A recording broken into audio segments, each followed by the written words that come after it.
Magandang araw sa inyong lahat ha. Ngayon po ay ilang araw na, 64th day ng pagkakakidnap kay Tatay Digong.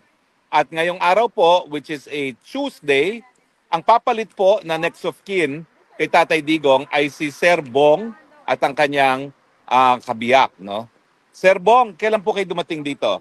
Kaninang umaga lang, nag-stop over kami ng Dubai and then straight na dito. Mm-mm. Ano ang inaasahan nyo? No? Kailan nyo huling nakita si Tatay Digong? The last time I saw him sa Davao pa, pag nagkikwentuhan kami sa bahay. So it's been a while, mga siguro 2 months ko na ang kalipas. Ang huling na pag-meet din namin ni Sir Bong ay sa bahay din niya. Oh yeah. Nakatira siya sa distrito ni Sir Ungab na malayo sa sentro ng Davao. Pero napakaganda ng bahay niya. At doon kami nagmi-meeting-meeting na maisog, no? Yung mga panahon na yun. Ang sarap ng luto ni Mami, no? Now, ano naman po ang inaasahan nyo dito sa kauna-unahang pagbisita nyo kay Tatay Digong? Well, unang-una, of course, I wanna see ang welfare niya, kung how's he doing. Pero I won't know that till, I get inside. So basically, I'm here because, the election and all that. So nagpalit-palitan sila. So since the election is over, it's my turn now to watch over him. Paano po nyo pararating ang balita tungkol sa kanyang pagkapanalo? Well, Paano nyo i-describe yung kanyang pagkapanalo?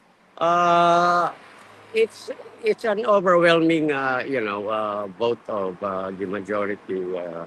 I'd like to take this opportunity to all the supporters of the PRRD and of course the Dabaweños who are really solid na kinuhan siya sa overwhelming yung vote of confidence sa kanya.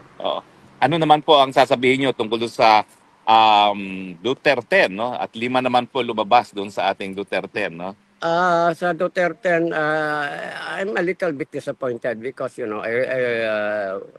was really looking forward that the Duterte would make it. But there are some siguro meron pa yung mga protest na whatever, but I will leave it to BP Sara. Well, sabihin nyo po ligtas na si BP Sara kasi 5 ang nanalo na sinuportahan natin kasama si Marcos, Aimee at saka si Villar. Tapos meron pang Robin Padilla, pang-6. Kailangan lang niya na 8 na hindi papabor sa impeachment, no? Sa 8 pwedeng panggalingan niya yung 2 magkapatid na Cayetano, yung 2 magkapatid na Estrada, meron pang Joel Villanueva, no? So meron na tayong 6 at posibleng 5 pa at meron pang Mark Villar, 6, no? So may posible pang 6 na hindi papabor, no, doon sa impeachment. Bukod doon sa 6 na sigurado na, no. So 8 lang kailangan natin, no, para mawala na impeachment. So mukhang makakahinga na si Tatay Digong. Sabihin mo, relax ka na, safe na si Sara from impeachment, no. Hindi na matatanggal 'yan, no. At least as a father, he would feel better, no? Yeah. Ma'am, ano pong mensahe nyo kay Tatay Digong? Nag-aantay lang kami sa iyo dito, PRRD. Katatag ka lang yan. Oo. Alam niyo po, 63rd day na. Ilang araw na ba? Tama ba 63rd o 64th? 64 na, 64 days. Hindi po nawawala ng tao dito, no? At meron po tayong mga kasama dito ngayon. Ma'am, halik kayo kasi pupunta ngayon dito si Sir Bong. Saan po kayo galing, ma'am?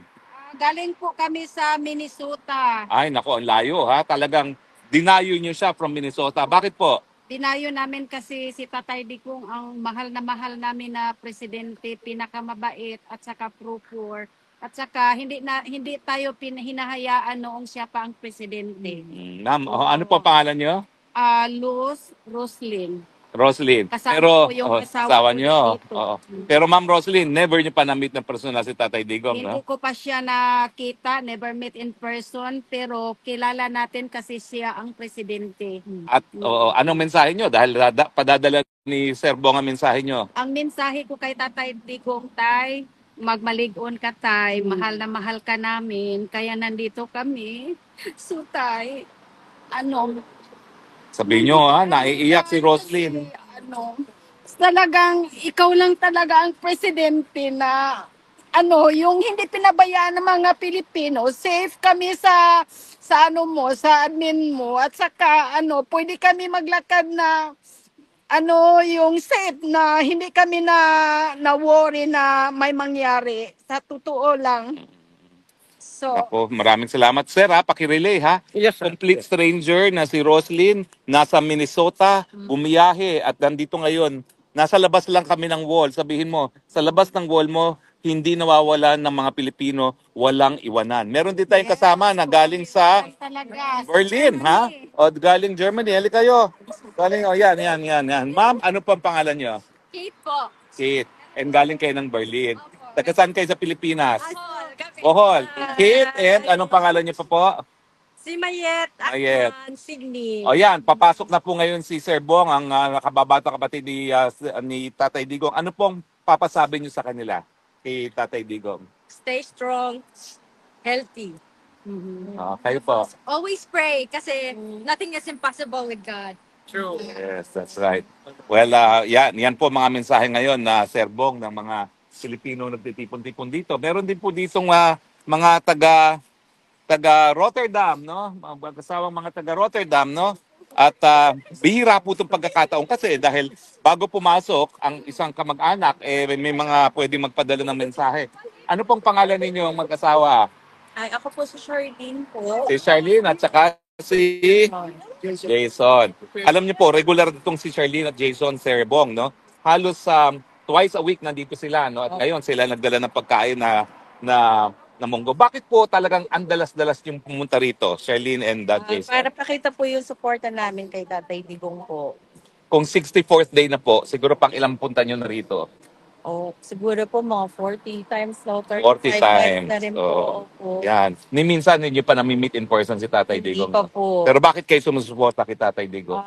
Dahil nung una-una pa lang po, ang tatay ko, na po talaga suporta si Tatay Digong dahil ang tatay ko rin po ay retired police. Dan Okay. sabi niya, gusto niya kung ano po yung plataforma ni Tatay Digong. Okay. Kailangan na pong umalis ni Sir Bong. Anong pasasabi nyo kay Sir Bong kay Tatay Digong galing sa inyong dalawang? Pakisabi po, magpakalakas po siya. Hinihintay po namin siya sa labas. Maraming salamat. Jason, your words to Tatay Digong para mapa-relay ni Sir Bong. Kahapon nung sinabi ni Charlie, magpalakas po siya. Well, kailangan na pong pumasok kasi 30 minutes before po, kailangan pumasok for security check. Okay. Give our love to Tatay Digong, Oh, yeah. Sir Bong. Ha? Definitely. At siguro, babalik po si Sir Bong mga 4 o'clock, 3:30 to 4 o'clock. Abangan nyo po ang pinaka bagong balita galing sa kay Tatay Digong as will be relayed by Sir Bong Duterte.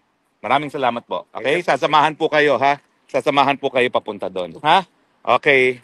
Well, yan po, narinig nyo po ang kapalit na nagbabantay kay Tatay Digong. At no time po na wala pong kasamang next of kin ng Tatay Digong dito. At no time na walang Pilipino na nag-aabang dito sa labas ng detention facility para magbigay ng suporta kay Tatay Digong. No?